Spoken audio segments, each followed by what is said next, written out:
কম দামে ঘরের প্রয়োজনীয় জিনিসপত্রগুলো কিনতে হলে অবশ্যই হোপের সামনে আমাদের যেতে হবে। আর মিরপুর হোপের মধ্যে হচ্ছে মোটামুটি কম প্রাইসে ঘরের সমস্ত প্রয়োজনীয় জিনিস পাওয়া যায়, যেটা আমাদের মতো মধ্যবিত্তদের জন্য অনেক বেশি উপকারী আমি মনে করি। কারণ সবসময় বেশি দাম দিয়ে কিন্তু জিনিস কেনা পসিবল না।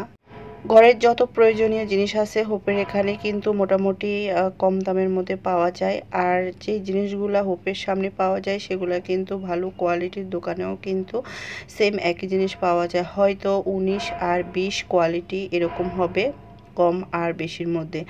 যাই হোক, আমি হচ্ছে এখানে কিছু কাচের জিনিস নিয়েছি, যেটা একদম দৈনন্দিন জীবনে আমাদের হচ্ছে বাসায় খুব প্রয়োজনীয়। আর এই জিনিসগুলা হচ্ছে আমি নিয়েছিলাম আমার হচ্ছে প্রয়োজন আছে তাই নিয়েছি। আর একদম কম দামে, যেটা হচ্ছে আমি যদি শোরুম থেকে নিতাম বা কোনো বড় বড় মার্কেট থেকে নিতাম তাহলে অনেক বেশি দাম পড়তো। আমি হচ্ছে এই সেম জিনিসগুলা বড় মার্কেটে দেখেছি, অনেক দাম ছিল। সেটা আমি হোপেও দেখেছিলাম, দেখলাম যে না হয়তো 19-20 ডিফারেন্ট হবে, কিন্তু আলহামদুলিল্লাহ জিনিসগুলো অনেক বেশি সুন্দর হয়েছে। তো আমিও কিছু জিনিস নিয়ে নিয়েছি কাচের, এই বাটি বা হচ্ছে সার্ভিং ডিশ আর কি এগুলা। তো যাই হোক, এগুলো হচ্ছে আমার নিত্য প্রয়োজনীয়। আর এখানে হচ্ছে আমার মেজো মেয়ে বিকেলবেলা হচ্ছে সে ছবি আঁকা নিয়ে মাঝে মাঝে একটু ব্যস্ত রাখে নিজেকে। ছবি আঁকতে আসলে ও ভীষণ পছন্দ করে, যেটাই যখন দেখবে ফোনে বা টিভিতে সেটাই সে আঁকতে বসে যাবে অবসর সময়ে। এটা ওর ভালো লাগা ছোটোবেলা থেকেই, আর এই ভালো লাগা থেকেই তার ছবি আঁকাটা একটা ভালোবাসায় তৈরি হয়ে গেছে। এখানে সে কয়েকটি ছবি এঁকেছে, স্কুল যেহেতু বন্ধ ছিল এক মাসের মতো, তো হচ্ছে বিকেলবেলা বসে বসে একটু একটু করে অবসর টাইমে সে অনেক সুন্দর ছবি এঁকেছে। এটা হচ্ছে ইদানিং কালের, মানে এই কয়েকদিনে সে হচ্ছে এই ছবিগুলা বসে বসে এঁকেছে, সেটাই আমি শেয়ার করতেছি। মাঝে মাঝে প্রায় সময় ছবি আঁকে কিন্তু সে শেয়ার করতে চায় না। আর এগুলোও আমি হচ্ছে একটু আর কি ওকে জোর করে বলছি যে আমি একটু ভিডিও করি, তারপরে এই তো ভিডিও করলাম জোর করে। আর এদিকে হচ্ছে আমার বড় মেয়ে তার টিফিনের টাকা বা তার জমানো টাকা দিয়ে পরিবারের সকলের জন্য অনলাইন থেকে খাবার অর্ডার করেছে।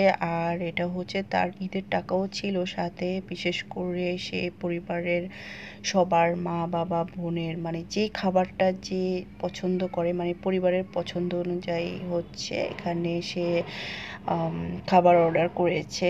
আসলে ওর আবার এই ধরনের জিনিসগুলো বেশি ভালো লাগে।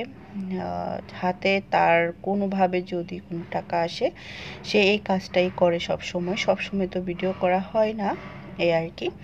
তো আজকে ভিডিও করে নিয়েছি। এখানে হচ্ছে ছিল পিৎজা আর ছিল হচ্ছে বিফ বার্গার। ওর বাবা হচ্ছে যেহেতু বাহিরের খাবার খায় না, তো অনেক জোর করে হচ্ছে ওর বাবার জন্য বিফ বার্গার নিয়ে এসেছে, যেহেতু বার্গার এমনিও খাবে না, যেহেতু বিফ আছে তো এই জন্য সে এটা অর্ডার করছে, কারণ বিফ ওর বাবার খুব পছন্দ।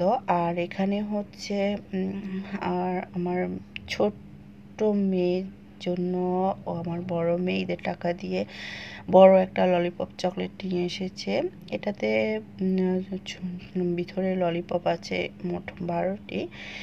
আর এটা হচ্ছে অনেক দিন তার শখ ছিল এই ললিপপটা তার ছোট্ট বোনটাকে কিনে দিবে, কিন্তু ওর কাছে টাকা ছিল না। তো ঈদে যে টাকা যা পাইছে সে এভাবেই হচ্ছে সে খরচ করেছে, মানে যেগুলা তার ভালো লাগবে সে সেগুলাই করবে।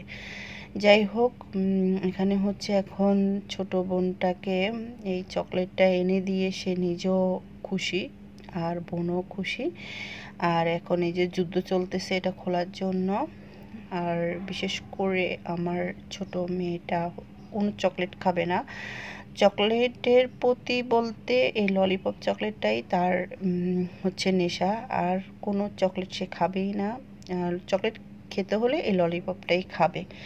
এই জন্য ওর বোনের স্বপ্ন যে তাকে এটা কিনে দিবে। এটা কিন্তু আহামরি কোনো দাম না, কিন্তু আমার মেয়ের কাছে তো এটা অনেক দামের, যেহেতু সে নিজের টাকা দিয়ে দিবে।